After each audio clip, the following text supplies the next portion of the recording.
C'était après la mort de Jésus. Le soir venu, en ce premier jour de la semaine, alors que les portes du lieu où se trouvaient les disciples étaient verrouillées par crainte des Juifs, Jésus vint, et il était là au milieu d'eux. Il leur dit « La paix soit avec vous ». Après cette parole, il leur montra ses mains et son côté. Les disciples furent remplis de joie en voyant le Seigneur. Jésus leur dit de nouveau « La paix soit avec vous.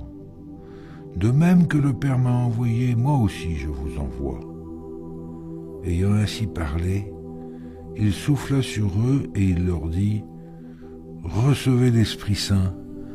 À qui vous remettrez ses péchés, ils seront remis. À qui vous maintiendrez ses péchés, ils seront maintenus. » Or l'un des 12, Thomas, appelé Didyme, c'est-à-dire jumeau, n'était pas avec eux quand Jésus était venu. Les autres disciples lui disaient « Nous avons vu le Seigneur !» Mais il leur déclara « Si je ne vois pas dans ses mains la marque des clous, si je ne mets pas mon doigt dans la marque des clous, si je ne mets pas la main dans son côté, non, je ne croirai pas. » 8 jours plus tard, les disciples se trouvaient de nouveau dans la maison et Thomas était avec eux. Jésus vient alors que les portes étaient verrouillées et il était là au milieu d'eux.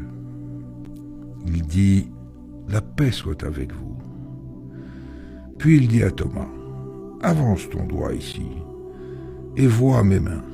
Avance ta main et mets-la dans mon côté. Cesse d'être incrédule, sois croyant. » Alors Thomas lui dit « Mon Seigneur et mon Dieu. » Jésus lui dit « Parce que tu m'as vu, tu crois. Heureux ceux qui croient sans avoir vu. » Il y a encore beaucoup d'autres signes que Jésus a faits en présence des disciples et qui ne sont pas écrits dans ce livre. Mais ceux-là ont été écrits pour que vous croyiez que Jésus est le Christ, le Fils de Dieu, et pour qu'en croyant, vous ayez la vie en son nom. Acclamons la parole de Dieu.